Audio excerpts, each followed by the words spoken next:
I'm curious how many of you have thought of your own burial? Okay, a number of you.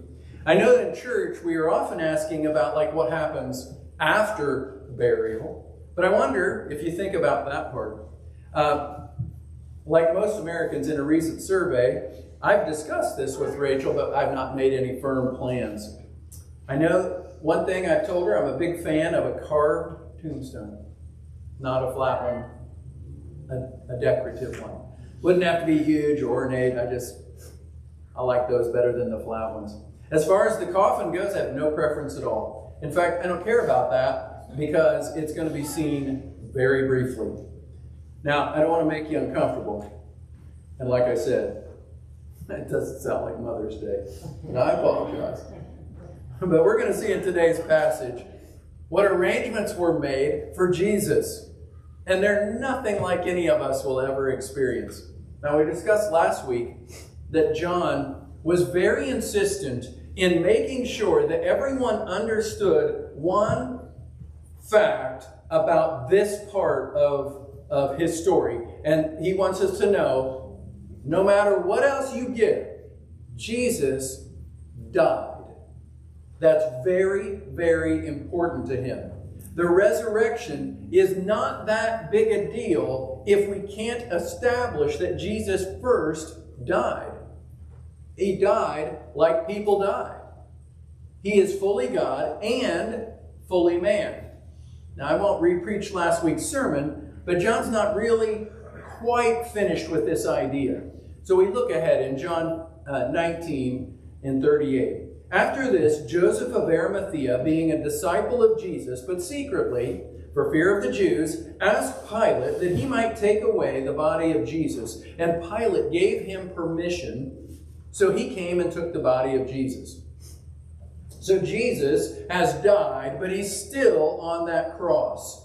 If this was a typical crucifixion, the Romans might leave the bodies there on the cross for many, many days while nature just takes its ugly course. And the locals that have to go by that way are more and more convinced never to cross the state, never to go against Rome as they see what happens. But as we know, this was a special weekend. It was Passover, and so they made some exceptions. Joseph of Arimathea, who appears in all four Gospels, but this is the first time he's mentioned in John. He was a Pharisee. When we read of the trial of Jesus, like a few passages ago, where Jesus is in the court of the high priest, we might have wondered, how did John, he's writing this gospel, how did he know the details of what was going on in there? That's a good question. It's not at all unlikely that Joseph of Arimathea was the possible source for some of that inside information about what went on in there and in other places that involved the Sanhedrin. He was a believer, but he was a secret believer. At least he had been a secret believer. Now, by asking Pilate for the body and preparing it for burial, he's coming all the way out of the shadows. Joseph was a secret believer because he feared the Sanhedrin, that Jewish religious authority group, of which he was a part. He was a secret believer because of his fear.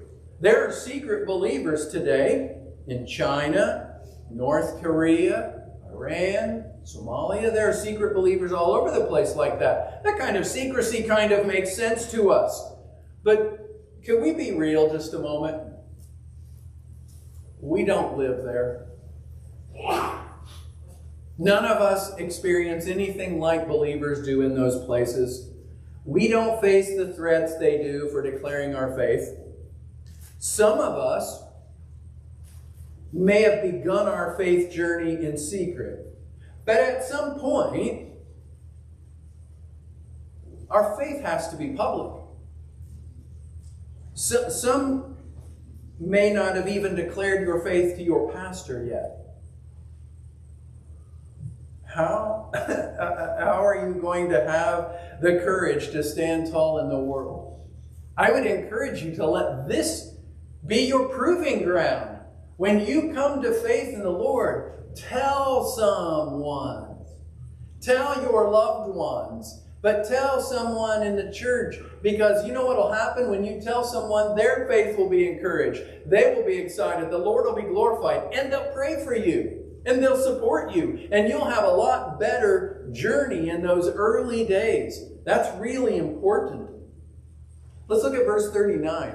And Nicodemus, who at first came to Jesus by night, also came, bringing a mixture of myrrh and aloes, about 100 pounds. Then they took the body of Jesus and bound it in strips of linen with the spices, as the custom of the Jews is to bury. You remember Nicodemus? Here's John giving us another character now. He's the Pharisee who came to Jesus by night. In chapter 3 of John, a long time ago for us, the one whom Jesus told, "You must be born again." We never heard from him again, but it seems he was also a secret disciple. I remember when I was in high school, after I became a Christian, I told you I became a Christian in the late summer, right before my junior year of high school. And when that happened, I kind of thought that I was the only one. I went to a small church, smaller than this one. And so I didn't see a lot of teenagers at my church. And so when I went to school, I kind of thought I was the only Christian, which in retrospect is probably really silly, because I went to a school that had about 1,400 kids in it. There were some other Christians. I just didn't know. But that feeling alone, that's not unique to me. We can look in the Old Testament, in the book of Kings. Elijah, great prophet of God, faced down the prophets of Baal on Mount Carmel and had this huge spiritual victory. And then he came away from that and he was morose, he was down, he was dejected. And why? Because he thought he was the only follower of God left in Israel. But God said, "Cheer up, dude. There's thousands of you." Let that be a lesson to us as well. So Nicodemus and Joseph have this plan worked out. Joseph went to Pilate. Nicodemus went to get supplies. Nicodemus was also part of the Sanhedrin along with Joseph. So Nicodemus goes to get supplies. He got cloth, linen cloth, and he got spices. A lot of spices. The New King James, which I just read to you, says that he got 100 pounds of spices. If you're looking in a Pew Bible, you might notice wait a minute, it says 75 pounds.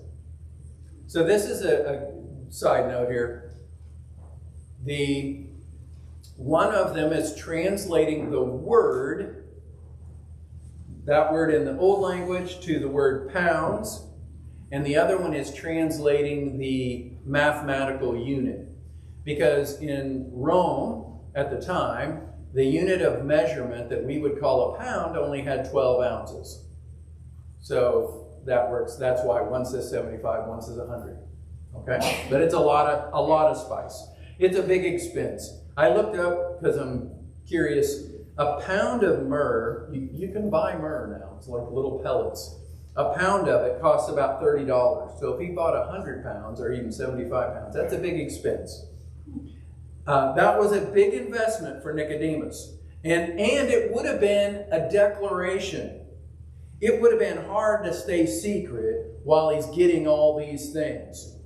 I don't know where you go. I don't know where he would go. I don't, like, there's a spice store. There's somebody selling this stuff. When he buys 100 pounds of that stuff, plus all those cloths and strips, burial, huh? Buying a lot of spices. How many people died? He can't stay secret now. Why? In fact, why did he need so much? Was it typical to need that much in the way of linen, that much in the way of spices? Well, no, it wasn't at all. The process was not unusual. The fact that he bought spices, the fact that he bought the cloth, that was the way they did it. The amount was different, though. The Jewish people of that era did not embalm their dead. They wrapped them in linen and layers of spice. And when I say they wrapped them, not like a mummy, like little thin strips were round, big wide strips. Okay? They wrapped the body and then layers of spice. The spice was to offset the smell of decay. You might remember in Lazarus, Jesus is going to call Lazarus out of the grave, and Lazarus' sister's like, hey, it's been 4 days. He stinks. Which is what the Bible says. So I'm making that up. So there's the spices kind of offset that. Okay? They didn't bury their dead in the ground like we do. More on that soon. But the amount of spices that they brought for Jesus, that was unusual. They didn't do that for everybody. That amount of spices was more like what they would do when they were having a burial of a king. Now again, let's remind ourselves of one of John's concerns. He wants everybody to know that Jesus has truly died. So logically, we can think through this. Pilate had ordered a crucifixion. He would not have allowed that body to come down from the cross before it was dead. Whether you might say, but he didn't really want to have to crucify Jesus. Yeah, maybe. But once it was ordered, it was going to happen. He wouldn't have allowed the body to come down before it was dead. Nicodemus and Joseph would not have been fooled by a live man and done all that wrapping and spicing and all that stuff. This was a dead body, the dead body of our Lord Jesus. Now, while they're going through all these preparations, what would their attitude have been? Well, I can tell you this. They weren't planning on that body having a short stay in that tomb. This was for keeps. They thought it was just like every other body that they're burying, except they're giving him special honor. But he's being buried for the reason people get buried. They were doing this, except for the amount, just like any burial. If the disciples who had followed Jesus closely for 3 years were not really expecting him to rise again, well, these secret Pharisee believers, they really weren't expecting him to rise again. They were burying him. But if they'd been secret believers, why come out now? Why not stay secret? What changed? Could it be that they had seen confirming evidence of who Jesus was at his trial? Could it have been at the crucifixion? I think they must have been there. What would it take for a secret believer to come out of the shadows and just live for him? Again, let's just agree to not hide behind, well, in some countries, we don't live in some countries. What would it take for a secret believer in America to come out of the shadows and just live for Jesus? It's a good question. Let's look at our next passage. In verse 41, now in the place where he was crucified, there was a garden, and in the garden a new tomb in which no one had yet been laid. So there they laid Jesus because of the Jews' preparation day, for the tomb was nearby.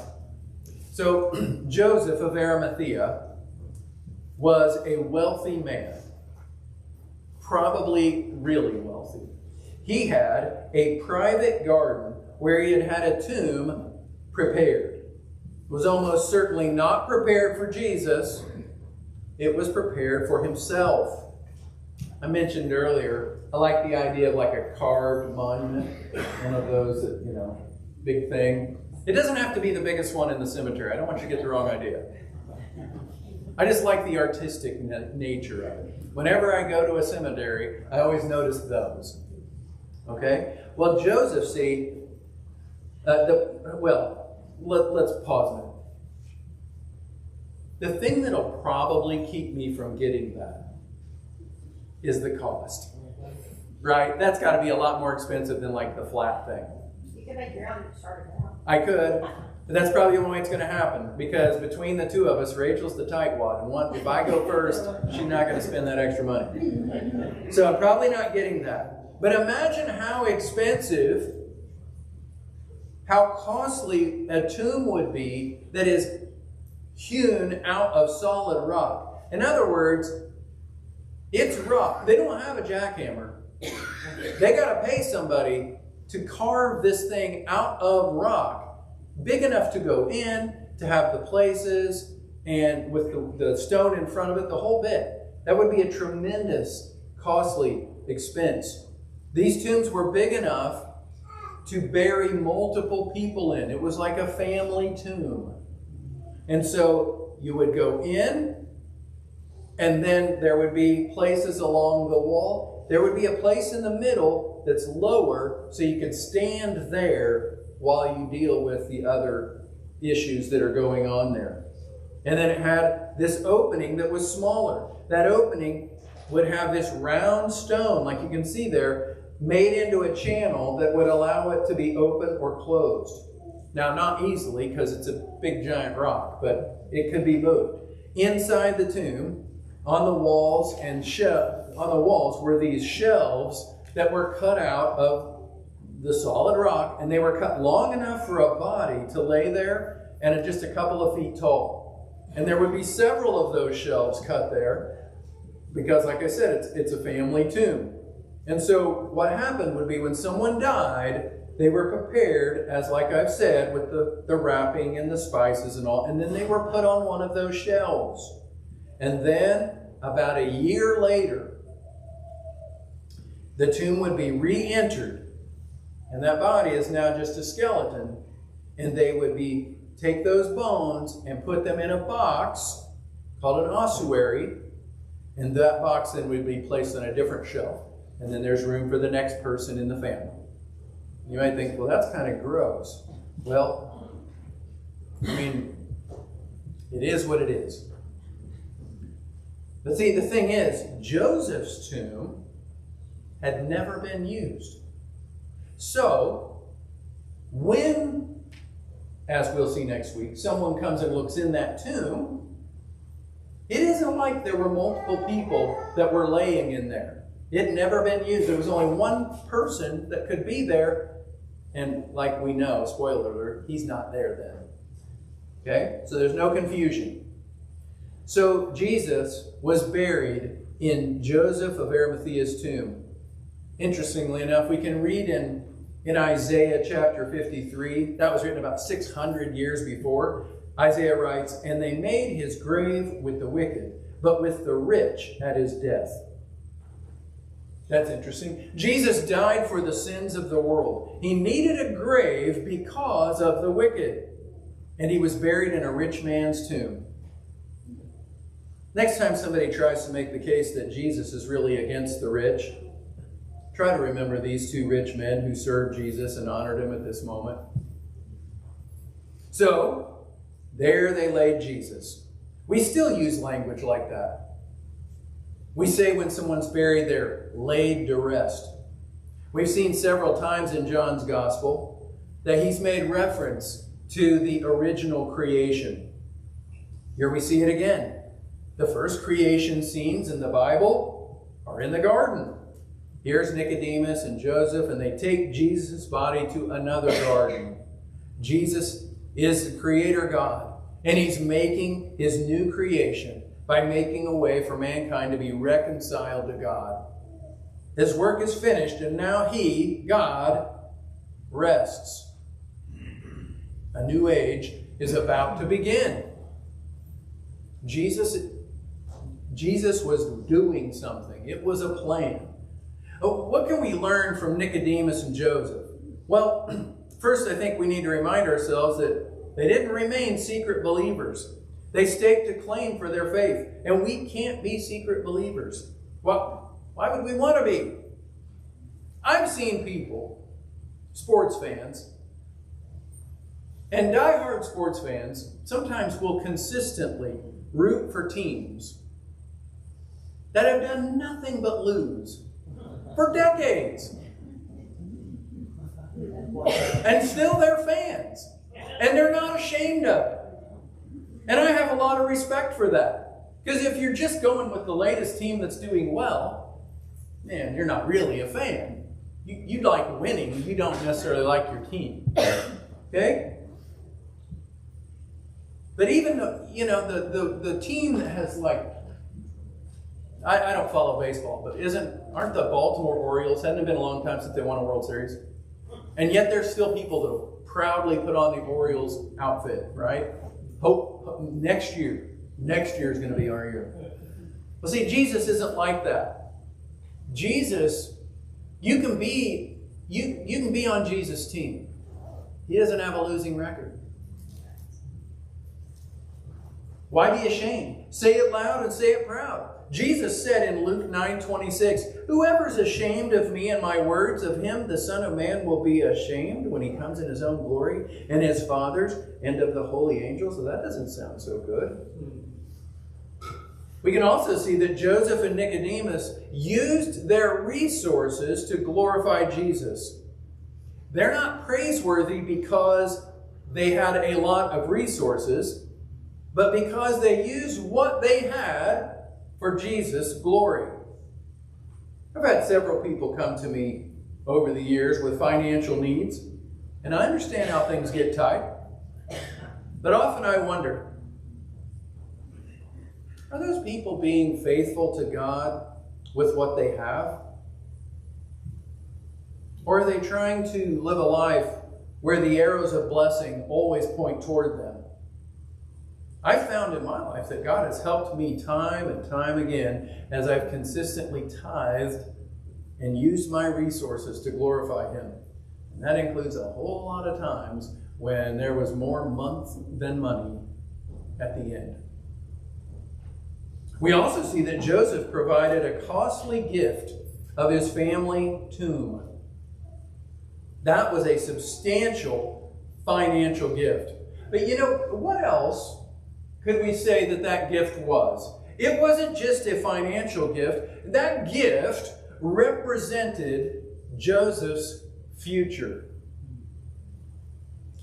Joseph gave the gift of his future to Jesus. He dedicated his future to Jesus, knowing that there was no way of knowing what that was going to mean down the road.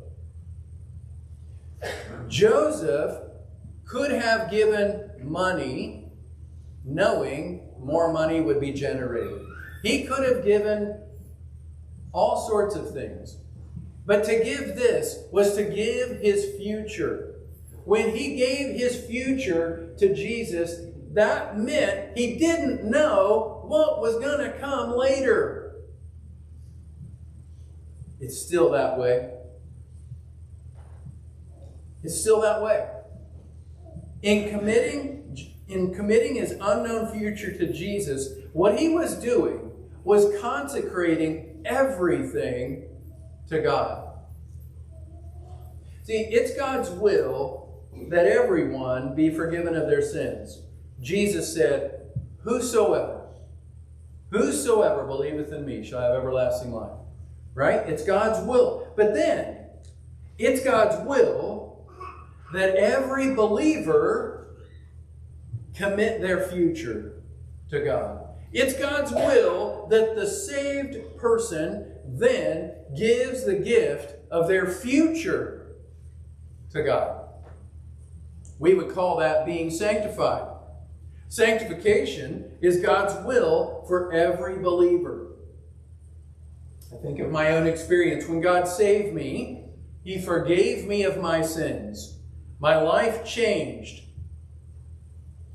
But for a while, I experienced times of ups and downs. And I don't mean emotional ups and downs. I had to come back to Jesus time and again for forgiveness of things that I did after He saved me. It's not God's will for you And it wasn't God's will for me that I just go on sinning and being forgiven and sinning and being forgiven and sinning and being forgiven in some never-ending cycle, some roller coaster experience. That's not really God's will.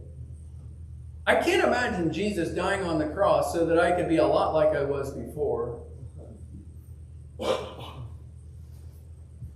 Just like I've told you many times, of the day when I was 16 that I knelt at an altar, like right about there at my own home church, and I was saved.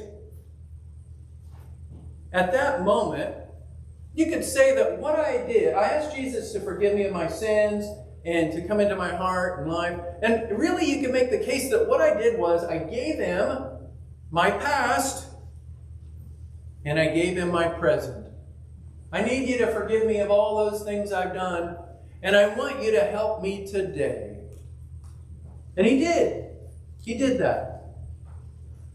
But then, like I said, though I tried to keep short accounts, though I came back to the Lord for forgiveness when there were times of sin, I just knew that was not God's will for me. I knew that wasn't what he expected. So a little bit later on, I knelt at a different altar, this time at Westside Church of the Nazarene in Indianapolis. There was a revival being held, and I happened to be there. And I remember going to the altar that night. And as I went to the altar, I wasn't going to the altar to be forgiven of my sins. I cried out to God, and I told God, I need you to fix this up and down business. And in fact, I told God, if you can't fix this in me, if you can't change my heart so this doesn't go on this way, just kill me now and be done with it. And I meant it.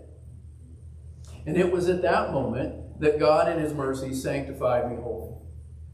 In that moment, I committed everything I had to him.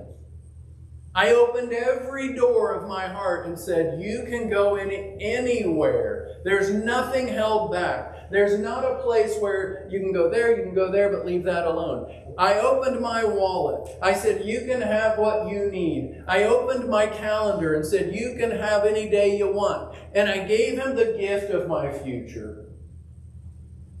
I gave him my future for him to do with what he would say. I said, here is my commitment to say yes, even though I don't know what you're going to ask.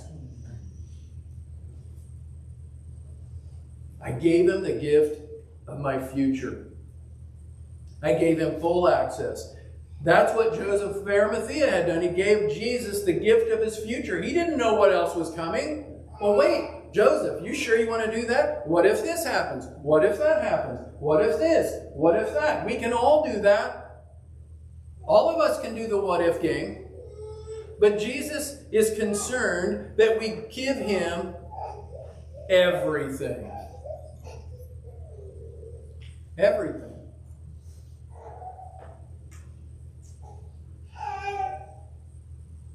That thing that happened changed my life in a way that the first thing changed it. When I got sanctified, I lived for God in a different way. And there were times, and there have been times, where God has said things like, hey, I want you to do whatever. And I hesitated a little bit, and he said, hey, remember that? Right. Sorry I hesitated. I'm in. Because I gave God my future. I committed my everything to him. God can do the same for you. God still does that stuff. For some of the people that go to this church, I seem like an old person. But I ain't that old. God still does this stuff. He still will take your gift and change your whole future.